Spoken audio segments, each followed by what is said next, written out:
우리나라 역대 대통령들 가운데서 민생 탐방을 가장 많이 하신 분 중에 한 분이 이명박 대통령이십니다. 이분이 대통령이 되신 후에 어느 해 아주 추운 겨울날이었는데요. 12월 달 추운 겨울날이었는데 민생 탐방을 위해서 저 가락동 농산물 시장을 새벽에 탐방을 하셨어요. 비서관 몇 사람만 데리고 서울 여기 가락동 잘 모르시잖아요. 이쪽 분들은. 저는 서울 생활해봤기 때문에 가락동 농산물 시장이 엄청 광활합니다. 가보면. 그럼 전국의 산지에서 생산된 그런 야채, 과일, 생선 이런 것들이 전부 농산물 시장으로 다 오잖아요. 그 농산물 시장을 쭉 이렇게 둘러보고 시장 모퉁이를 빠져나오는데 어떤 할머니 한 분이 배추 이파리 또 무청 이런 것들을 거기 다 잘라서 버리거든요. 그걸 주워다가 이렇게 모아놓고 팔고 있는 할머니를 목격을 하신 겁니다. 이명박 대통령의 어머니가 포항 죽도시장에서 노점상을 하셨거든요. 그러니까 옛날에 자기 어릴 때 자기 어머니 생각도 나고 그냥 지나칠까 하다가 그 할머니에게 다가가셔서 추운데 고생하신다고 이게 배추 이파리 무청을 팔면 하루에 얼마를 버시나요? 그랬더니 잘 팔리면 하루에 한 4만 원 정도 번다고. 요즘은 근데 경기가 너무 나빠서 이것조차도 팔리지 않는다고. 그러면서 그 할머니가 이명박 대통령의 품에 안겨서 막 울어요. 울면서 하시는 말씀이 제가 대통령님을 위해서 기도하고 있습니다. 그 말을 듣고 이명박 대통령이 너무 감동이 돼서 20년 넘게 자기 목에 두르고 다니던 목도리를 벗어서 그 할머니 목에 이렇게 걸어드리죠. 걸어드리면서 살다 보면 좋은 날이 올 겁니다. 최선을 다하시고 하다 안 되면 청와대 저한테로 전화를 걸어주세요. 그 전화번호를 드리고 이제 청와대로 돌아왔는데 그것이 언론에 보도가 되면서 그 할머니가 전라남도 완도분이에요. 완도에서 결혼했는데 자식 둘 낳고 남편이 일찍 죽었어요. 그러니까 살 길이 막막하니까 어린 자식 둘을 데리고 서울로 올라와서 할 일이 없으니까 그 가락동 농산물 시장에서 떼버리는 그 무청 시래기를 주워서 이제 정리해서 파는 거죠. 그렇게 해서 하루하루 살아가는 분이었어요. 그 박부자 할머니, 그분 이름이 박부자인데, 이름은 부자인데, 삶은 가난했던 거죠. 그 박부자 할머니가 기자들에게 인터뷰한 내용이 기사화가 됐죠. 그 내용 중에 이런 대목이 있어요. 자기 인생의 대통령 손잡아 볼 줄은 꿈에도 생각을 못했습니다. 나 같은 미천한 사람이 대통령의 주목을 받다니, 나같이 하잘것없는 사람이 대통령의 관심을 받다니 이게 꿈이냐 생시냐, 이런 그 기자들에게 인터뷰한 내용을 제가 읽었어요. 그 내용을 뉴스를 통해서 저는 봤고 기사를 읽으면서 제 안에 하나님이 서쳐가는 영감을 주시더군요. 우리같이 서민이 평민이 대통령 손잡아보고 대통령의 따뜻한 말로 격려를 받는다는 것, 이건 정말 감격할 일이지만 그것보다도 우리가 감격할 일이, 까무라칠 정도로 감격할 일이 있으니 그것은 하나님의 관심을 받는다는 거예요. 내가 하나님의 주목받는 인생이 됐다는 거예요. 사람은 이 땅에 태어나는 순간부터 죄인의 신분인데 그 죄 때문에, 죄 가운데 살다가 그 죄 때문에 영원히 지옥 가야 될 인생들인데, 내가 어쩌다가 하나님의 관심의 대상이 되고 하나님의 사랑받은 자가 돼서 죄 사함 받고 하나님의 백성, 하나님의 자녀가 되었으니 이거야말로 까무라칠 정도로 감격할 일이라고 생각을 합니다. 아멘. 오늘 제가 왜 그 할머니 얘기를 하느냐 하면, 오늘 제가 에스라에 대해서 말씀을 묵상하면서 내 마음에 주시는 하나님의 은혜와 감동이 너무 컸어요. 이 에스라라는 이름은요, 하나님이 도우신다는 뜻이에요. 하나님이 도우신다. 대통령이 관심 가지고 도와줘도 인생의 대박일 텐데 창조주신 하나님, 전능자이신 하나님께서 내게 관심을 가지시고 나를 도와주신다면 그 인생이 얼마나 복되겠나. 할렐루야. 그래서 에스라는 하나님이 도우신다, 그런 뜻이에요. 이스라엘 백성들이 바벨론에 70년 동안 포로 생활을 하다가 이제 하나님의 은혜로 다시 예루살렘으로 돌아오는데 한꺼번에 몽땅 돌아온 게 아닙니다. 1차 기환, 2차 기환, 3차 기환을 했어요. 1차 기환을 할 때 지도자가 누구냐면 스룹바벨이었어요. 스룹바벨. 2차 기환을 할 때 지도자가 누구냐? 에스라입니다. 오늘 본문에 나오는 에스라. 3차 기환을 할 때 지도자가 느헤미야였어요. 저는 이 에스라의 인생을 말씀을 통해서 묵상하다 보니 그 이름대로 에스라는 인생의 고비고비마다 하나님이 그 인생 가운데 개입해 주시고 은혜를 베풀어 주시고 하나님이 도와주셨더군요. 옆 사람 서로 격려하십니다. 축원하십니다. 당신에게도 하나님의 도우심이 있기를 바랍니다. 아멘. 뭐 안 풀리는 일도 하나님의 도와주시면 다 풀려요. 예. 자, 에스라는 어떤 신앙을, 어떤 인생을 살았는가에 대해서 제가 정리한 말씀 함께 나눕니다. 첫 번째 주제 띄워드리겠습니다. 무엇으로 무장한 사람이었다고요? 하나님의 말씀으로 무장한 사람이에요. 자, 오늘 읽었던 본문 가운데 6절을 함께 보시겠습니다. 6절 말씀 우리 다 같이 읽어요. 시작. 이 에스라가 바벨론에서 올라왔으니 그는 이스라엘의 하나님 여호와께서 주신 모세의 율법에 익숙한 학자로서 그의 하나님 여호와의 도우심을 입음으로 왕에게 구하는 것은 다 받는 자이더니. 아멘. 거기 중반절에 이런 표현이 있지요. 하나님 여호와께서 주신 모세 율법에 뭐한 사람이었어요? 모세 율법에 익숙한 사람이었다. 이걸 쉽게 말하면 하나님의 말씀에 익숙한 사람이었다는 거죠. 여러분, 하나님을 믿는 사람들은 하나님의 말씀에 익숙해야 됩니다. 하나님의 말씀을 전해도 말귀를 못 알아듣는 어수룩한 사람이 되면 안 되고요. 우리 기독교는 말씀의 종교이기 때문에 하나님의 말씀에 익숙한 사람이 돼야 되지요. 여러분, 하나님의 말씀에 익숙한 사람이 되는 것은 그냥 저절로 되는 건 아니지요. 말씀을 많이 묵상하고 말씀을 많이 읽으시고 늘 말씀을 가까이 하다 보면 나도 모르게 말씀에 익숙한 사람이 되는 겁니다. 이 에스라가 바로 그런 사람이었다는 거죠. 하나님의 말씀에 익숙한 사람이었다. 그래서 어떻게 됐다는 거지요? 6절 하반절에 그의 하나님 여호와의 도우심을 입음으로 그가 말씀에 익숙한 사람이 되니까 하나님이 그를 도와주시더라. 아멘. 그리고 어떻게 됐다는 거지요? 왕에게 구하는 것은 다 받는 자이더니 그가 뭐든지 기도하는 대로 하나님이 다 응답해 주셨다는 거예요. 저는 이 말씀을 묵상하면서 마치 그 수학 공식 같은 그런 논리가 딱 정리가 되더군요. 내가 하나님의 말씀에 익숙한 사람이 되면 하나님이 나도 도와주신다. 내가 하나님의 말씀에 길들여지고 하나님의 말씀에 익숙한 사람이 되면 무엇을 기도하든지 하나님이 응답해 주신다. 여러분들은 모르겠는데 저는 말씀을 묵상하면서 그런 논리가 마치 수학 공식처럼 제 마음에 감동으로 와닿았습니다. 여러분, 율법에 익숙한 사람이 되기 위해서 그가 얼마나 하나님의 율법을 읽었을까요?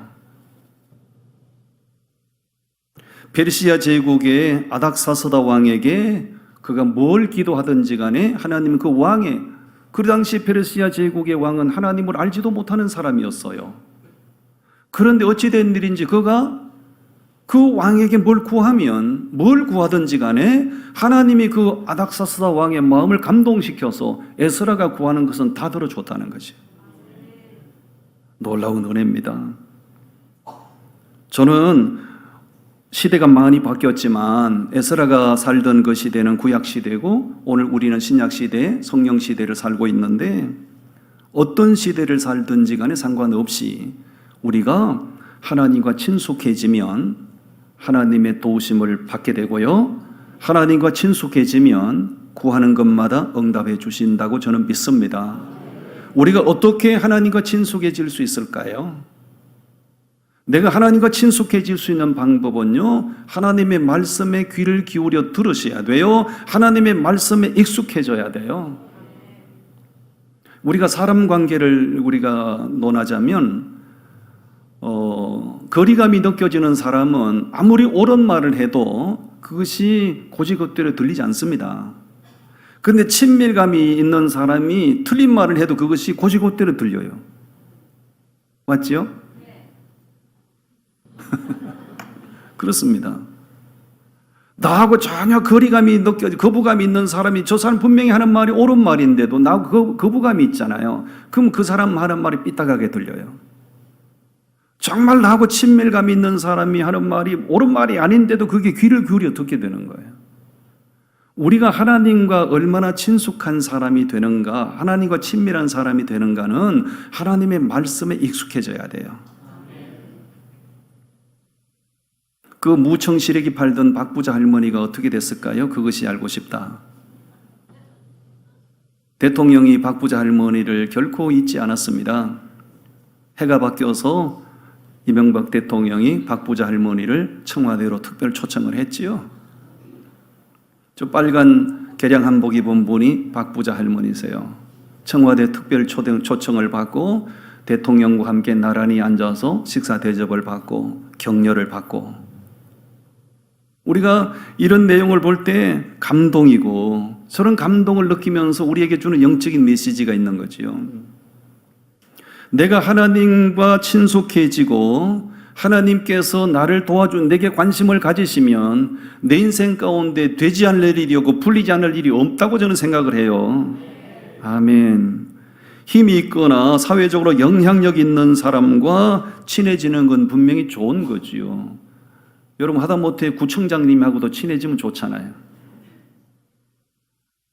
동장님하고라도 친해져서 손해볼 건 없잖아요. 그렇죠?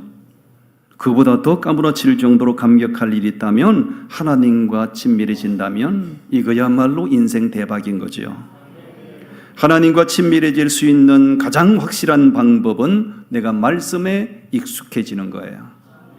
우리 기독교는 말씀의 종교입니다. 천주교 같은 종교는 주구장창 교리만 외우고 의식만 행하지만, 우리 개신교는 리폼드 처치, 말씀으로 돌아가는 종교, 말씀에 집중하는 종교. 아멘. 요한복음 15장 7절에 주님이 이런 말씀을 하셨어요. 내 말이 너희 안에 거하고 너희가 내 안에 거하면 너희가 무엇이든지 구하라 내가 다 이루어 주리라. 내 말이 너희 안에 거하고 너희가 내 안에 거하면, 우리가 하나님 안에 거한다는 것은 어떻게 한다는 거지요? 내가 하나님 안에 거한다는 얘기는 하나님의 말씀을 받아들이고 내가 말씀 안에 거한다는 거예요.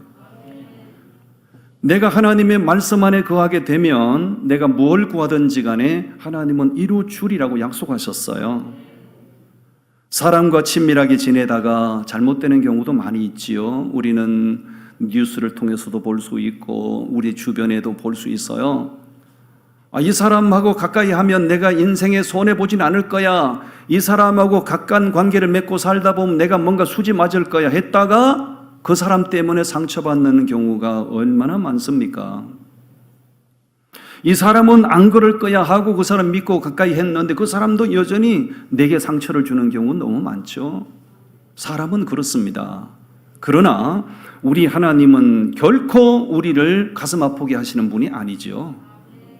하나님은 우리를 손해나게 하시는 분이 아니시고 우리를 실망시키거나 우리에게 상처를 안겨주는 그런 분은 아니십니다. 하나님과 친밀해지면 절대로 손해볼 일 없습니다. 하나님과 친밀해지십시오. 저는 성경 인물 가운데 다윗을 정말 좋아합니다. 다윗은 정말 불행하게 태어난 사람이고 성장 과정이 어두웠던 사람이지만 그 다윗의 인생을 하나님이 한없이 높이 세우시잖아요.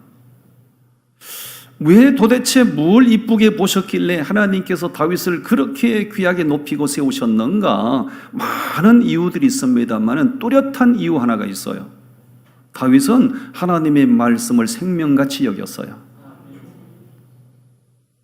시편 말씀을 묵상하다 보니 이런 표현이 있더군요. 아주 리얼하게 표현을 했다고 다윗이.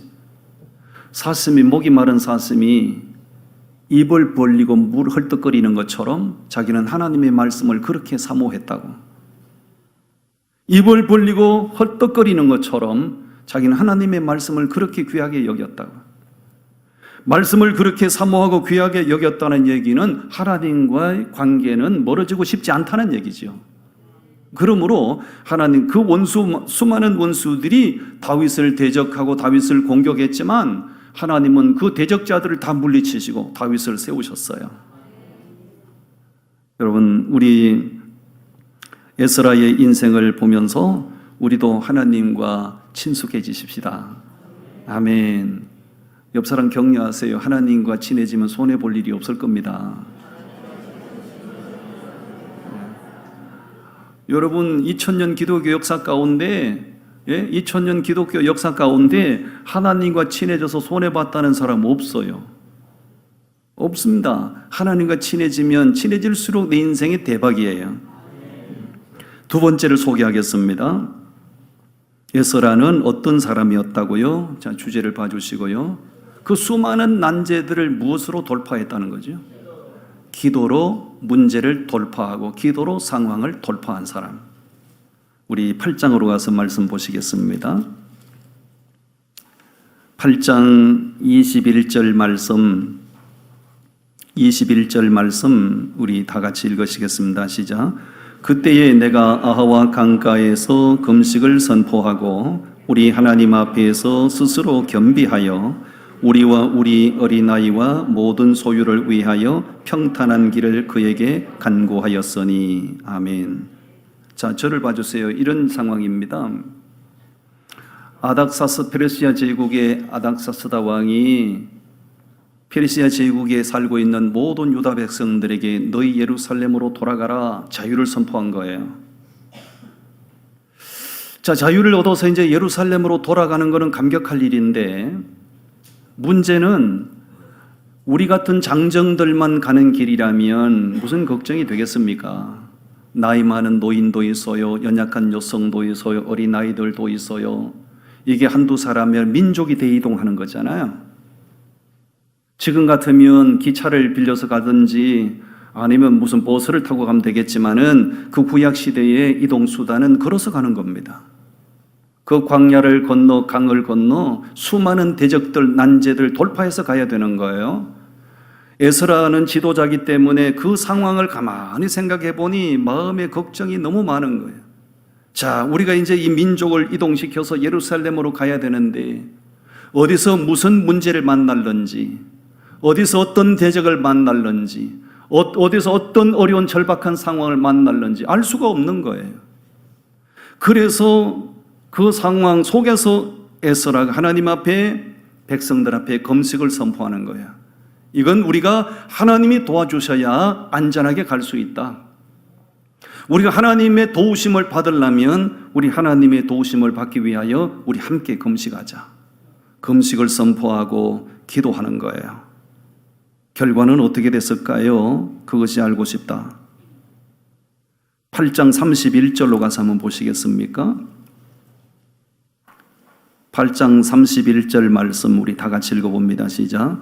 첫째 달 12일에 우리가 아하와 강을 떠나 예루살렘으로 갈새 우리 하나님의 손이 우리를 도우사 대적과 길에 매복한 자의 손에서 건지신지라. 할렐루야. 그렇게 금식해서 왜 금식했습니까? 우리 힘으로 갈 수 없어요. 하나님이 도와주셔야 돼요. 하나님 도와주세요 하는 마음으로 절박한 심정으로 하나님 앞에 금식 기도한 거예요. 금식하고 믿음으로 하나님 의지하고 출발한 거예요. 그런데 웬일입니까?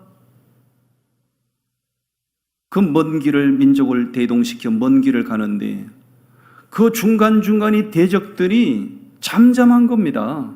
누구도 이스라엘 백성들의 행로를 방해하거나 누구도 대적하는 사람이 없게 하셨어요? 누가 그렇게 하신 겁니까? 하나님이 그렇게 하셨다는 거예요. 저는 이 말씀을 묵상하면서 내 안에 주시는 감동이 참 컸어요.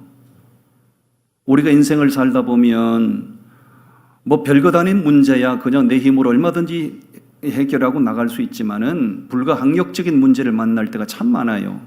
이건 도저히 내 실력이나 내 힘으로 해결할 수 없는 문제가 있어요. 그럴 때는 믿음이 없는 사람, 하나님을 신뢰하는 믿음이 없는 사람은 그 상황 앞에 무릎을 꿇고 절망하지만 우리 하나님을 믿는 사람들은 전능하신 하나님의 도우심을 믿고 금식하고 기도하면 되는 거예요.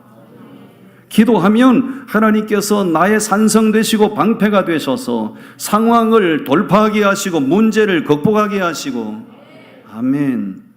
어떤 시대든지 우리 하나님은 변함이 없으시죠. 아무리 군대가 호위하고 갔다고 하더라도 하나님이 도와주시지 않았으면 그 먼 길을 가는 가운데 얼마나 고통이 있었을까요? 뭐 군대를 무장하고 가는 것도 아니었습니다. 그냥 하나님의 도우심을 믿고 기도하고 금식하고 가는 거예요. 하나님이 주변의 대적들을 다 잠잠하게 하시고 누구도 해치지 못하게 하시고, 아멘. 옆 사람 격려하실까요? 당신의 인생 가운데도 이런 은혜가 있기를 바랍니다.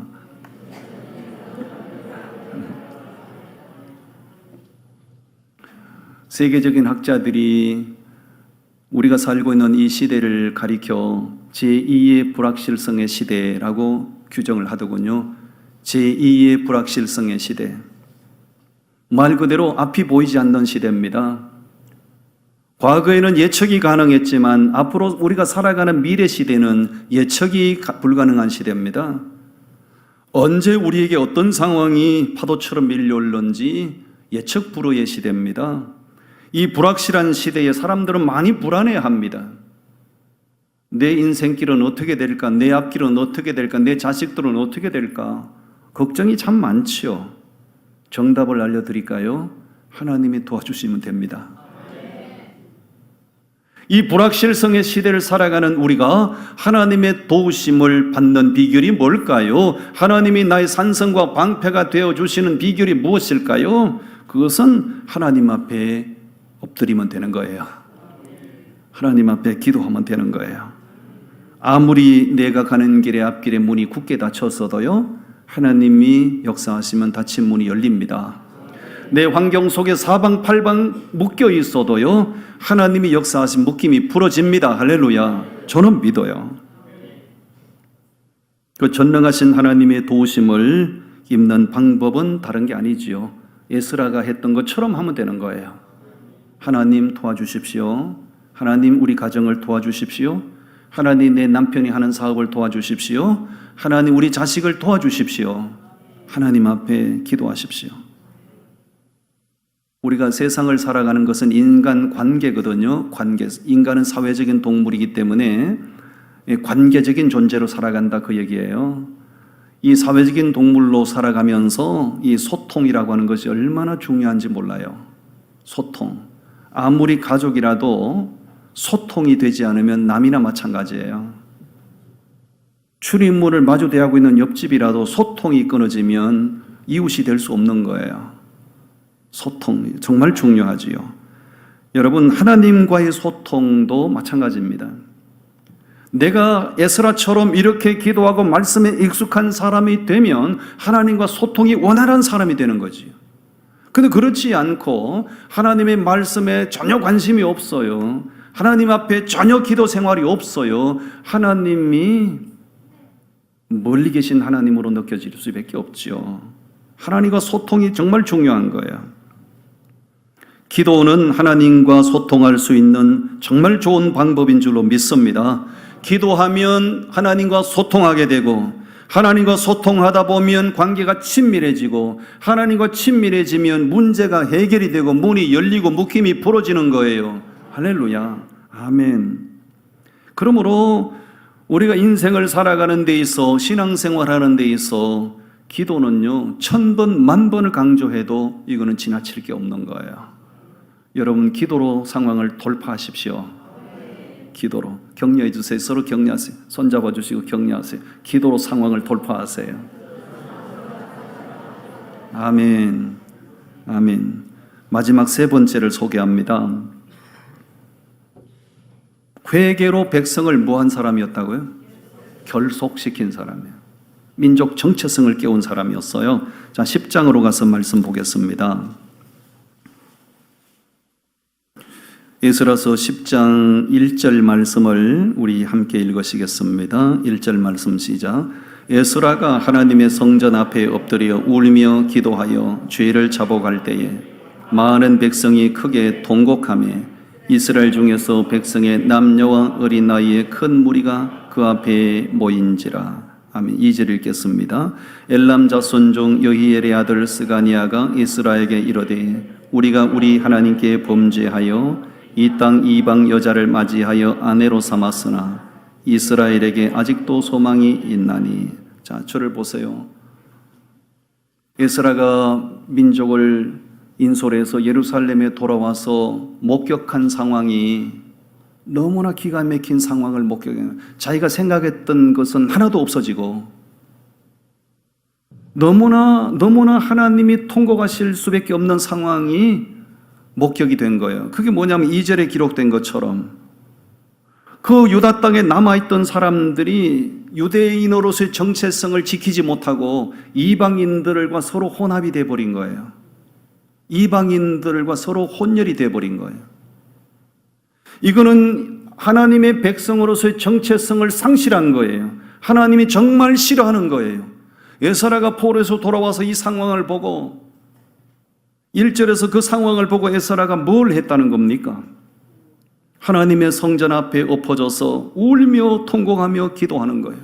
하나님, 우리는 하나님의 선택받은 민족인데 이방인들과 혼합되는 것은 하나님이 금지하신 건데 우리가 유대인의 정체성을 다 잃어버렸군요. 이방인들과 혼합이 되고 혼혈이 되었군요. 이게 어찌된 일입니까, 하나님? 그는 지도자로서 통에 차복을 하는 거예요. 그가 그렇게 한없이 울고 통에 차복하고 나서 백성들을 향하여 엄혹한 말씀을 선포합니다. 10절, 11절 말씀을 보십시오. 우리 10절, 11절을 같이 읽어봅니다. 시작. 제사장 에스라가 일어나 그들에게 이르되 너희가 범죄하여 이방 여자를 아내로 삼아 이스라엘의 죄를 더하게 하였으니 이제 너희 조상들의 하나님 앞에서 죄를 자복하고 그의 뜻대로 행하여 그 지방 사람들과 이방 여인을 끊어버리라 하니. 아멘. 너무나 냉혹한 명령을 선포합니다. 내가 돌아와서 보니 너희가 이방인들을 아내로 맞아, 이방인들을 남편으로 맞아 완전히 유대인의 정체성을 다 잃어버렸구나. 완전히 혼혈이 됐구나. 잡탕이 됐구나. 이렇게 해서 우리가 어떻게 하나님의 긍휼의 은총을 입을 수 있겠나? 내가 너희들에게 명령하노니 이방인들 다 끊으라. 이방인들 관계를 정리하라. 그게 남 같으면 며칠 사귄 사람 같으면 정리가 되겠지만은 결혼을 했다고요. 결혼을 했다고요. 미혼하거나 내 아내가 된 사람이 어떻게 관계를 끊었습니까? 너무나 가혹한 명령을 내린 거예요. 근데 신기하게 놀라운 거 백성들의 반응을 한번 보시겠습니까? 10장 12절 말씀 우리 같이 읽어요. 10장 12절 시작. 모든 회중이 큰 소리로 대답하여 이르되 당신의 말씀대로 우리가 마땅히 행할 것이니다. 백성들의 반응이 뭐죠? 맞습니다. 옳습니다. 우리가 잘못했습니다. 우리가 잡탕이 되어버렸어요. 우리가 혼혈이 되어버렸어요. 우리가 죄를 지었어요. 우리가 관계를 모두 끊을게요. 관계 다 청산할게요. 우리가 유대인으로서 정체성을 회복할게요. 민족 회개 운동이 일어난 거예요. 유대인으로서의 정체성, 하나님의 선택받은 백성으로서의 정체성을 확립한 거예요. 이렇게 되면 그 민족이 사는 겁니다. 아멘. 그러니까 이 에스라는 민족 지도자로서 너무나 가혹한 조치를 취했고 다행히도 백성들이 다 그 조치에 순응하고 따라주므로 다시 민족의 정체성을 회복하고 하나님의 긍휼을 입는 놀라운 결과를 가져온 거예요. 여러분, 우리는 이 세상을 살아가면서 예배가 끝나면 세상으로 나가서 천지 사방에 예수 안 믿는 사람들과 섞여서 살아갑니다. 그들과 섞여 살다 보면 까딱 잘못하면, 한순간 방심하면 내가 하나님의 백성으로서 정체성을 다 잃어버릴 수가 있어요. 정체성을 잃어버리고 살아가는 그런 나의 모습이, 내가 나를 봐도 헷갈리고, 내 주변에 예수를 믿지 않는 사람들이 나를 볼 때도 저 사람 뭐야? 저 사람 하나님 믿는 사람 맞아? 저 사람 교회 다니는 사람 맞아? 사람들도 헷갈리고, 나도 헷갈리고, 너도 헷갈리고, 가부새끼로 다 헷갈린다.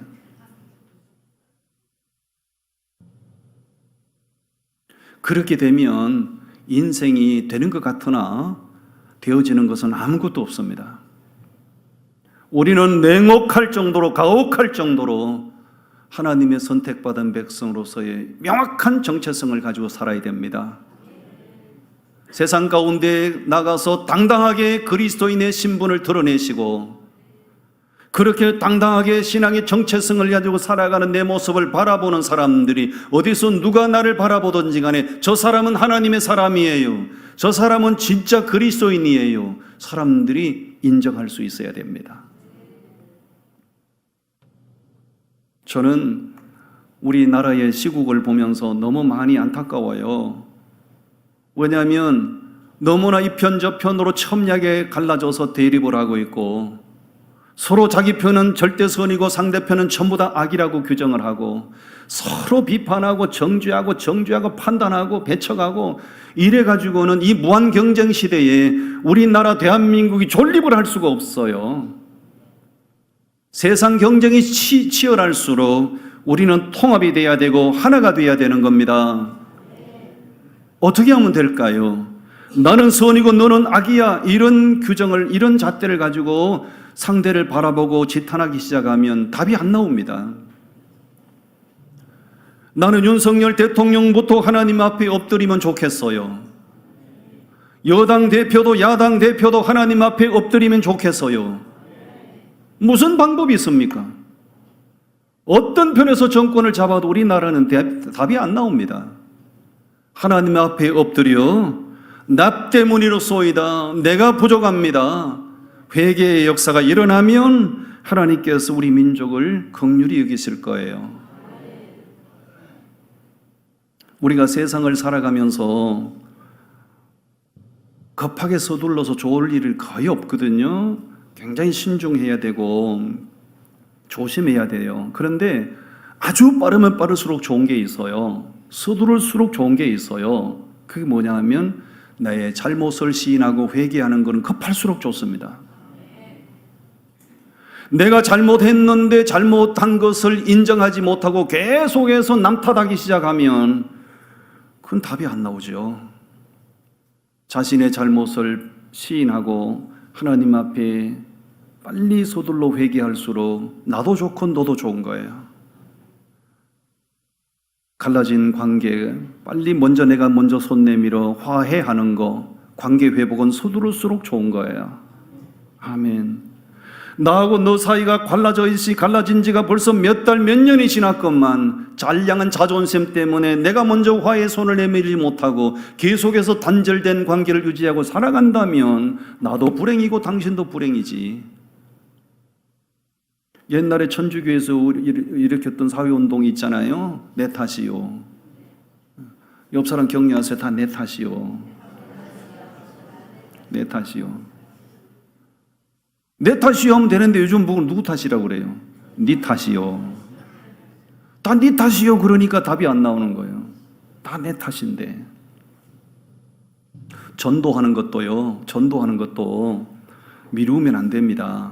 왜냐하면 오늘 봤던 사람은 내일 또 본다는 보장이 없어요. 오늘 그 사람 만나서 식사했는데 내일 고인이 되는 경우가 얼마나 많습니까? 전도하는 것도 서둘러 하시고요. 그 다음에 헌신하는 것, 충성하는 것도, 뭐 말씀을 듣다가 감동이 왔으면 그냥 아멘하고 헌신하세요. 아니면 누군가를 통해서 아이고 성도님 좀 봉사 좀 하시지요. 알겠습니다. 하십시오. 아직 때가 아닌가벼. 다음에 할게요. 천천히 하지요. 천천히 하다가 고인된다. 천천히 하다가 고인된다니까. 그냥 누가 권면하거들랑 이때가 이때인가 싶어가지고요. 알겠습니다. 제가 하지요. 부족하지만 하지요. 그렇게 하시고요. 저는 이 에스라의 모습을, 에스라 인생을 묵상하면서 얼마나 큰 은혜를 받았는지 몰라요. 우리 에스라처럼 그렇게 아름다운 인생, 하나님이 주목하시는 인생, 그런 인생 살아가십시다. 아멘. 기도하겠습니다.